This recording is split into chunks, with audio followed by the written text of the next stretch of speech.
Q106.7 weather. Here's your KQNK forecast. 40 today, under mainly sunny skies, east winds 5 to 10 miles per hour. Tonight, lows around 0. Overcast, tomorrow, chance of snow 5-7 above. Temperatures well below average, Saturday and Sunday, with highs from the single digits above 0 to the low 20s. Chance of snow Saturday. 2 to 4 inches of snow tomorrow through Saturday. From the Weatherology Weather Center, I'm staff meteorologist Laura Lockwood. Right now, 32. This Kansas Information Network update is brought to you by Eaton Roofing and Exteriors. Hi, I'm Felicia Rolfe. Here are today's headlines from 12 News. We are closely watching a winter storm coming to Kansas with snow and dangerous wind chills on the way. The snow begins Friday afternoon and continues through Saturday night. The heaviest snow will fall across south central Kansas. The Kansas Department of Children and Families say it's working to reduce errors in SNAP benefit payments. Kansas could lose $40 to $60 million per year starting in fiscal year 2027 if it doesn't resolve the issue.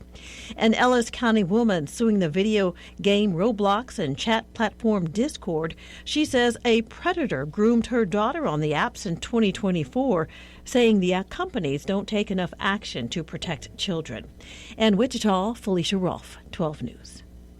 You're listening to the Kansas Information Network. You say you'd never give in to a meltdown.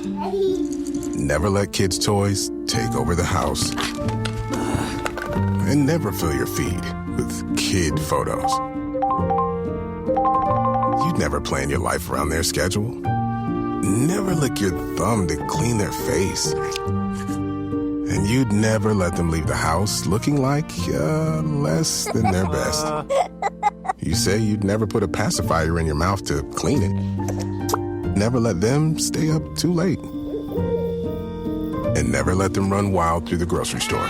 Peanuts on aisle 6 and aisle 3. So when you say you'd never let them get into a car without you there, no, it can happen. 1 in 4 hot car deaths happen when a kid gets into an unlocked car and can't get out. Never happens. Before you leave the car, always stop, look, lock. Brought to you by NHTSA and the Ad Council. Good afternoon. I'm Mandy Fick with your KQNK News, brought to you by the Norton County Hospital, providing the best care right here at home. A new statewide report says Kansas foster children are rarely interacting with their court-appointed legal advocates, leaving many young voices unheard in the child welfare system. The findings come from an 18-month review of Kansas's guardian ad litem system, which provides attorneys to represent children in abuse and neglect cases. The review found that many of the problems facing the system today closely mirror issues identified more than 2 decades ago when the last statewide evaluation was conducted. At the center of the problem are excessive caseloads, limited training, and low compensation for advocates. Kansas does not have a universal cap on the number of cases an advocate can handle, and most advocates who responded to the review reported workloads far above national recommendations. Best practices suggest full-time advocates handle no more than 60 cases and part-time advocates no more than 30. However, some part-time advocates in Kansas reported caseloads exceeding 200 children at a time. The report found that overwhelming workloads make it nearly impossible for advocates to regularly meet with children, build trust, or thoroughly investigate cases. Low pay, particularly in larger counties, further worsens recruitment and retention issues. Because each county sets its own rules for pay, training, and caseloads, the advisory committee concluded the current decentralized system lacks the oversight needed to correct these problems. Lawmakers expressed concern about the cost of reducing caseloads while increasing compensation, especially for counties with limited resources. The report outlined several possible solutions, including placing oversight under a central state office, creating regional systems, or establishing statewide standards for local courts. The committee warned that without significant changes, the same concerns could persist for decades, leaving foster children without the strong legal representation they need. Kansas lawmakers are considering a proposal that would expand criminal background checks for anyone working or volunteering in schools. During a hearing before the Senate Judiciary Committee, the director of the Kansas Bureau of Investigation highlighted several cases involving school workers who were accused or convicted of crimes against children and who were not required to undergo fingerprint-based background checks before working around students. The bill, Senate Bill 246, would require state and national fingerprint-based criminal history checks every 5 years for all public and private school employees and volunteers. That includes not only teachers but also paraprofessionals, coaches, therapists, bus drivers, custodians, food service workers, contractors, volunteers, and some administrators. While licensed teachers already undergo fingerprint background checks, the bill would formally place that requirement into state law and extend it to many other positions that often have close or private contact with students. Under the proposal, applicants would pay for the background check themselves, or school districts could choose to cover the cost. The current fee is $57, which covers processing through both the Kansas Bureau of Investigation and the FBI. Concerns were raised about whether the background checks could be completed quickly enough, particularly for rural school districts that meet infrequently. KBI officials reported that while they promise results within 7 to 10 business days, the current average turnaround time is about 9 hours. The bill would affect tens of thousands of school workers statewide each year and is supported by multiple state agencies. It follows a 2023 audit recommendation calling for mandatory fingerprint-based background checks on a 5-year cycle for all school employees. No opposition was raised during the committee hearing, and lawmakers are continuing to review the proposal. The Kansas Department of Agriculture is asking farmers, ranchers, and ag service providers to take part in the 2026 Kansas Custom Rates Survey. The survey is designed to gather up-to-date information on what Kansans are paying or charging for agricultural custom work. That includes services like custom harvesting, field and land work, haying, feed preparation, and machinery rental. The survey is administered through Kansas State University's Land Use Survey Office and is open now through March 31st, 2026. It takes about 15 minutes to complete. Accurate pricing information can play a critical role in keeping agricultural operations sustainable. Whether someone is hiring custom services or providing them, having reliable, competitive rate data helps with planning, budgeting, and contract decisions. The survey is voluntary, anonymous, and confidential, and results are published every 2 years as a resource for the agriculture community. Participants can complete the survey online, and options are also available for those who prefer to participate by mail or over the phone. The Custom Rates Survey is a collaborative effort between the Kansas Department of Agriculture's Division of Agriculture Marketing and the Land Use Survey Office within K-State's Department of Agricultural Economics. More information and the survey link are available online. I'll be back with more of your news after this. Join our stellar team at Norton County Hospital. Looking for a workplace where compassion meets career growth? Look no further. If you're ready to embark on a fulfilling journey surrounded by supportive colleagues and opportunities for personal and professional development, we want you to be part of our family. Explore exciting career offerings and our comprehensive range of benefits, including capers, on the Career tab at ntcohosp.com.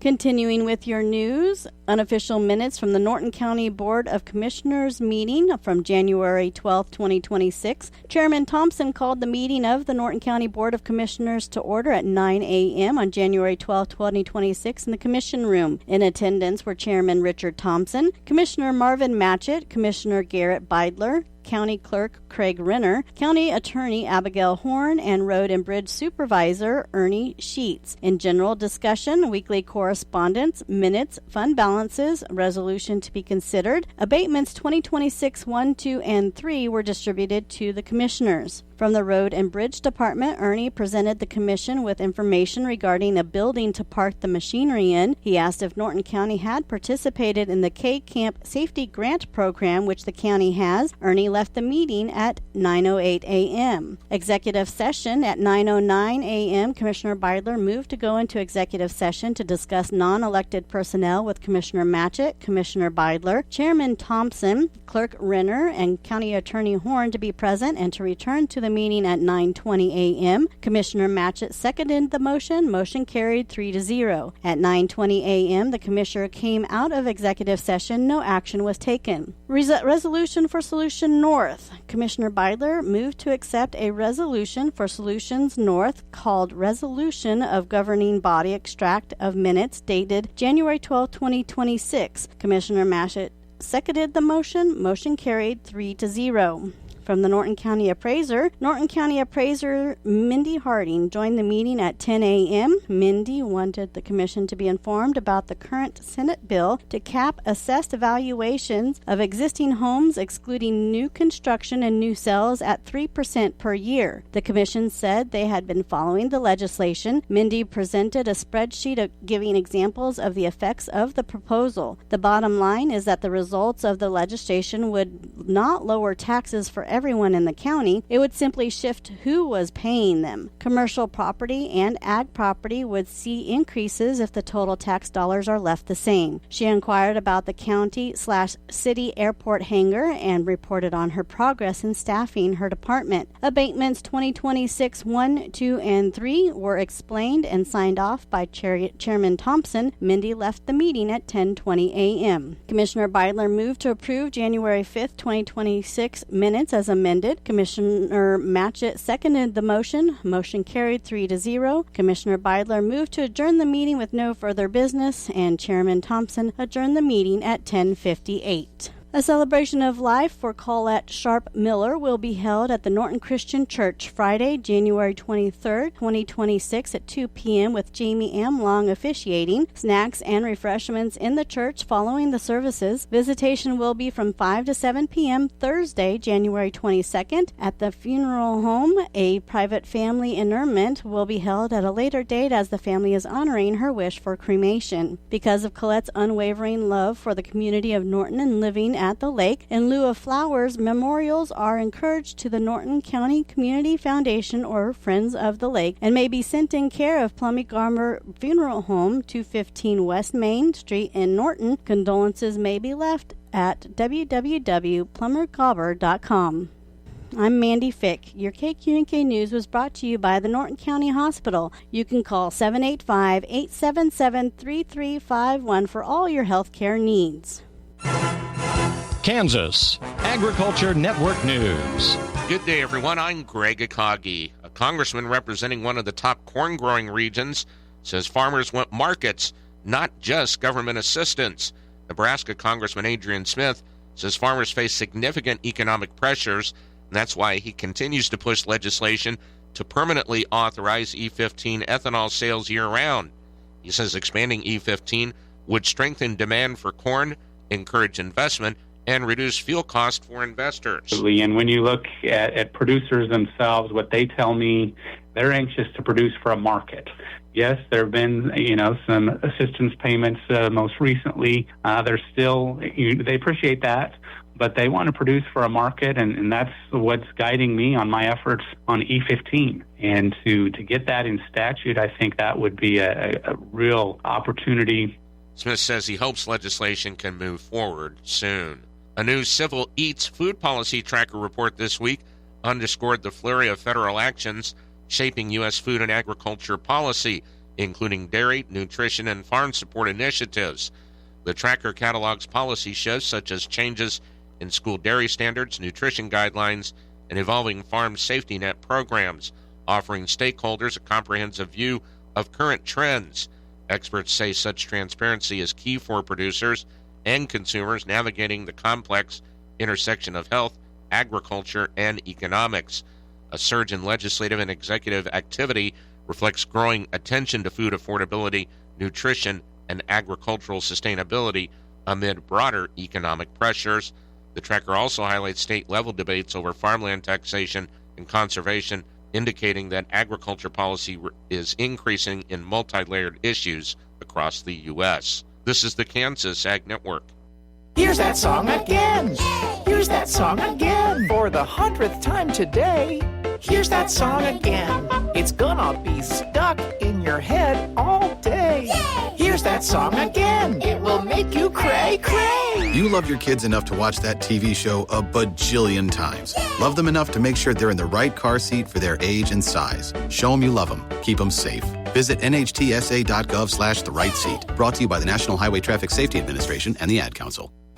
This corn growing season, the pressure is on. You've got to work smarter, not harder. So turn to Tribal Pro. As the hardest working, longest lasting corn fungicide, Tribal Pro works overtime to protect plant health and your potential yield, even in fields with low disease pressure. When you need your inputs to go above and beyond, choose Tribal Pro fungicide for disease control you can take to the bank. Ask your retailer for Tribal Pro today. Always read and follow label instructions. Kansas Agriculture Network weather. I'm meteorologist Michael Caro on the Kansas Agriculture Network.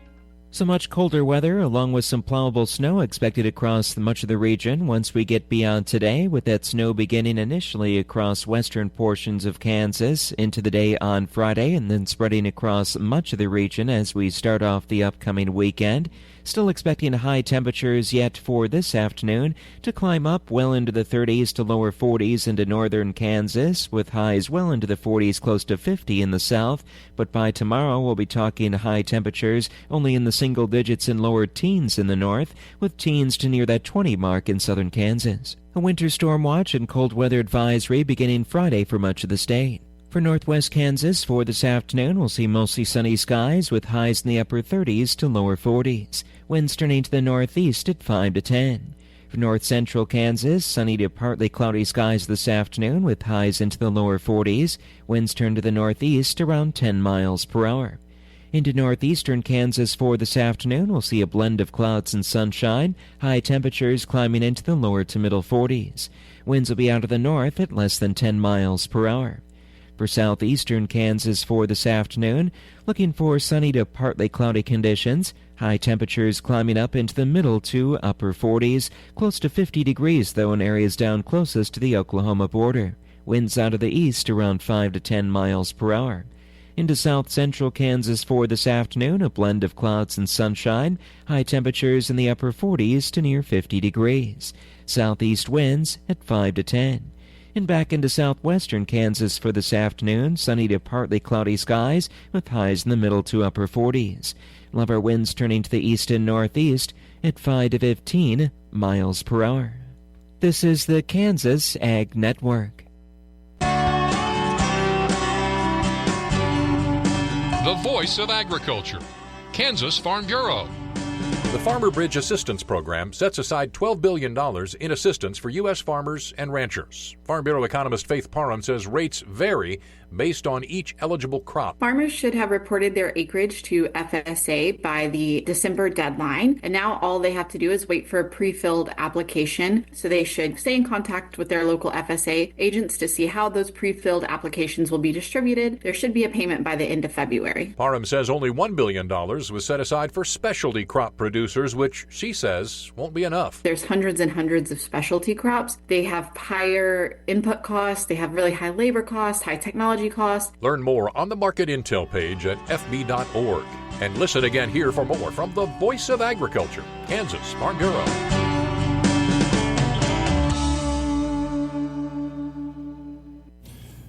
This is Jan Teen for Norton Livestock Market here in Norton, Kansas with our early consignments for our special bred heifer stock cow pair sale along with our regular sale today, January 22 at 1 o'clock in the breeding stock. Here's 55 black with a few black white face and red white face heifers. Home raised scour shots, all the breeding shots given, bull bred for February 20th calving at 1,150 pounds.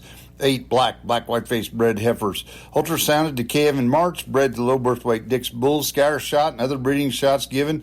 They've been poured at 1,050. 37 black bred cows, short solid and an older bred Angus or Sem-Angus cross for March 10 calving. 18 black white face bred cows, older cows, bred mostly black with a few of them bred Hereford for March 10 calving. 14 black and red cows, they're 48 years old, bred black and red for April and May calving. 25 mixed older bred cows, bred for spring calving. 11 black cows, solid mouth, been with the Hereford bulls since October 1. There's 3 pairs on the deal. 4 black white face mixed pairs. 4 longhorn cows, they're 4 to 10 years old, bred black for spring calving.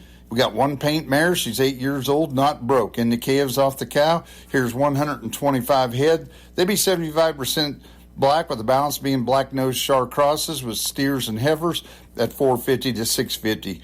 50 mixed-colored steers at $550 to $700. 11 black-white-faced heifers at $600.